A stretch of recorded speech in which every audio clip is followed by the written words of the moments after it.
I knew it was coming. Okay, we're gonna use that. Okay, all right. damn it. Hey YouTube. So this is my friend Miranda, and we're gonna do a video based off of something I've been getting a lot of questions of, is how like family and friends responded to me coming out as a trans person. So I brought you my ex-girlfriend. She's known me for about 10 years, and we've been through some pretty crazy shit together, so she definitely knows me better than most. Lived together a couple times. Yep. Alright, so we'll just go ahead and start rolling off with a few questions. Okay.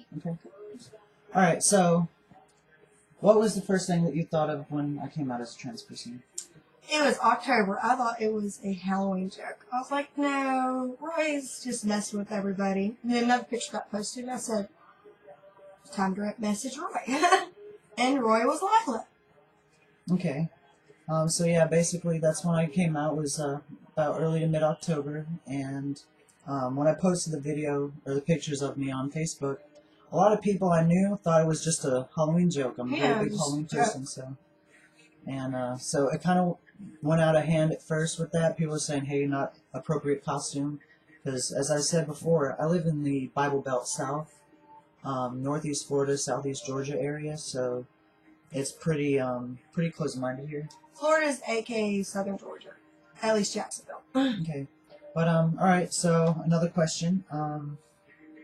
What was the first thing that came to mind as an ex-girlfriend of mine? When I came out as a trans person, like, how did you feel about that? How did it make you feel? Oh, I mean, it wasn't insulting or nothing. It just seemed weird at first because I was like, well, you know, I've known you as Roy half of my life. I mean, we've been intimate before, so it took a while to adjust. I was like, all right, well, it's not my ex-boyfriend, it's my new girlfriend, so it worked out. But yeah, I've actually had a few partners come out pretty upset with me as well for not giving them my full self, that I wasn't honest or that I lied to them.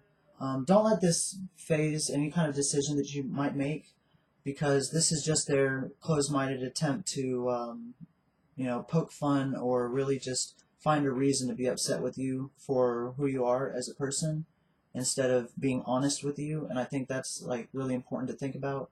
So don't really be concerned with too much on how like ex-girlfriends or boyfriends, whether you're male to female or female to male, and what they're going to think about you in the future, because really all this is about is how you're going to feel. So but you know, we're doing this so that you can understand, like, if they were really a friend, you know, they really cared for you the way that they're getting so upset because they used to, then it shouldn't be a problem. It should be, you know, strange at first because it takes some getting used to. You're a completely different person now. Mm-hmm. Literally, you know? And that's a good point. But she has been happier than I have ever seen her. She's not angry anymore. We couldn't figure it out. She was always upset about something. And now she's happier than ever. Well, that's definitely one of the things I noticed, is I was a very angry person. I wasn't very physically violent, but I was very outspoken, like I was going to get violent. She lashed out a lot. I did, and that was just a lot of the repressed feelings, you know, just taking over, and you can't let that happen. You know, one of the biggest parts about coming out is letting go of who you were in the past, what made you a bad person or good person. This is a whole new chance to start over. It's a clean slate. You're really walking around the world with people that know you with a kind of a new identity. So it changes the way people think about you a little bit. I think so. Yeah.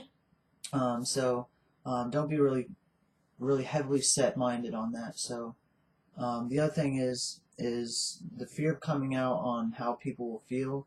Like she was making the point earlier, is you know, if they're not really your friends, if they really don't love you, you know, you'll see it as soon as it happens.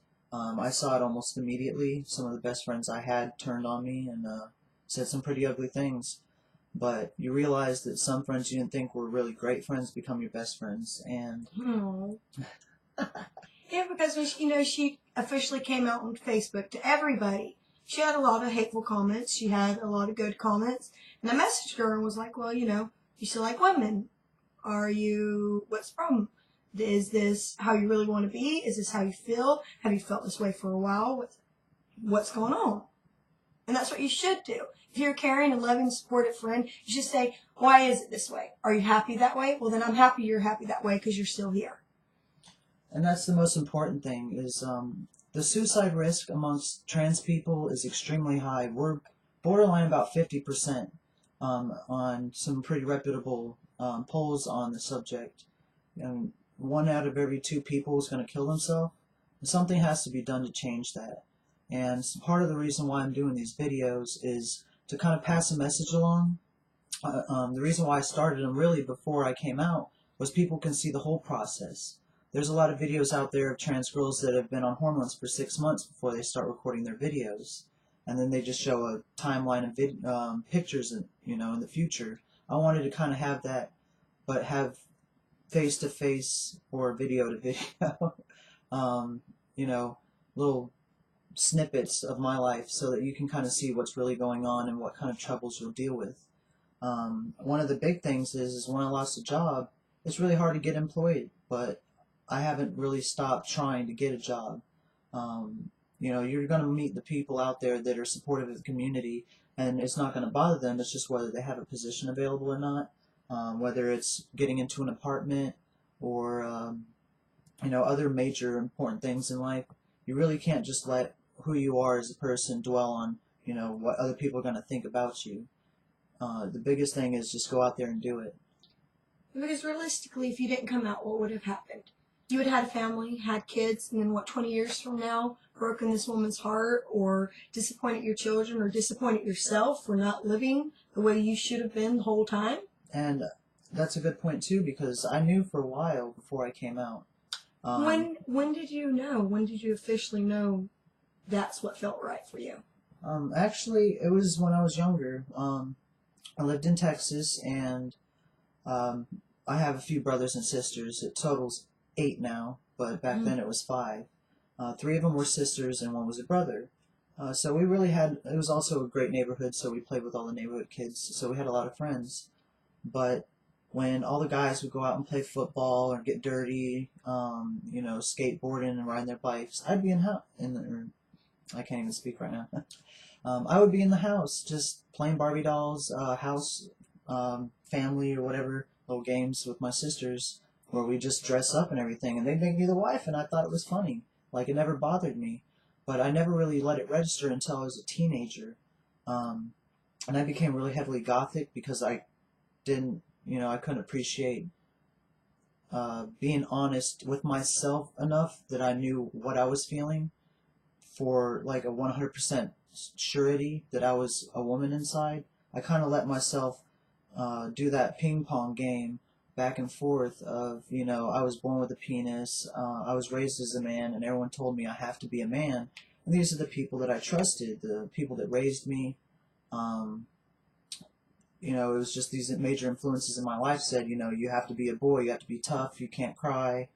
And I didn't feel that way. So as a teenager, it really came out when I hit puberty. One form of makeup and phase to cover up how you're feeling inside. Well, yeah, that's what part of being gothic was, is I could wear a lot of makeup.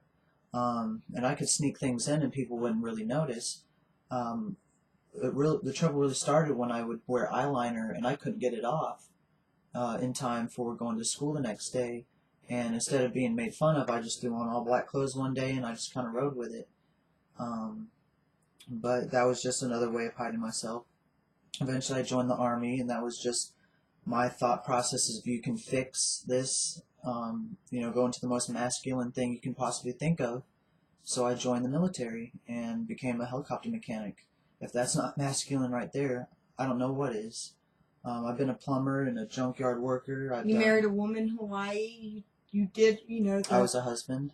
Masculine husband. You played the masculine role. Right. And it's not the role you want it to be in. That's exactly right. I was in the wrong role. Like, if I was the wife, it would have been great. But even a marriage on the beach in Hawaii doesn't change who you are inside. You can't fix that with doing things like having children, getting married, going to church. None of these things are going to fix you. What is going to fix you is you. You have to be able to come to terms with what's going on and get past the biggest barrier of letting people know. Because a famous line I've heard is, you can't uncome out. Once you open that door, you can't close it. So as soon as you start telling people, you really have to be committed. But you asked a question of where would I be if I did not come out, and the honest truth is I would be dead. But right before I came out, I actually was going to attempt suicide, and a series of events happened that caused me to rethink my situation and go home. And I thought about it, and I have a lot more control over my life as Lila than I did as Roy or Dead. You have no control of your life, then it's over, your story's done. So, you know, make it a great novel, make it a series of books, you know, live that life. Just remember, if this is how you feel, you'll make more friends if somebody doesn't want to be your friend. If your family disowns you, you will make a family. The people that love you will be there for you, no matter what. You don't have to think, oh, I'm doing something bad. Oh, this isn't right. Oh, everybody says I'm a man, I should be a man. No. If you're a woman and you feel like you're a woman, you're a woman. And one thing I would like to say is there are some people out there that do lose everybody. And however heart-wrenching that story is, I just want you to know, if you don't have anybody else, you have me. I'm a very open person when it comes to my videos and questions and private messages. If you send it, I'll respond to it. So if you really have a problem and you need somebody to talk to me. I can help. You know, Look, it will you get have two better. friends now. You're not alone. Alright, but we're going to close this video off. As far as updates for me, I haven't gotten on HRT yet, or haven't really done anything other than color my hair and cut it, you know, so it looks a little bit better. But that's another point I want to make, is you can't make your changes all at once. So, you know, even if you do come out and you start to do this, you know, major change in your life, it's important to you to know that it's not going to happen all at once. It's not a overnight kind of thing. It's going to take months and years, and a lot of practice, and a lot of you putting yourself into becoming who you really want to be.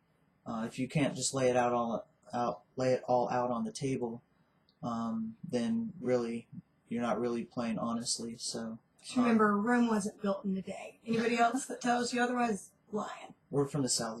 We've got a lot of adages, but we'll go ahead and close this one off. I'm reaching my time limit, so like I said, if you have any questions or comments, just go ahead and leave a comment down on the comments here. If you want to listen to more of my videos, go ahead and subscribe. And definitely, if you have something private you'd like to speak about, just go ahead and send me a private message, and I'll do my best to get back to you in a very prompt manner. You'll have a great time. Bye.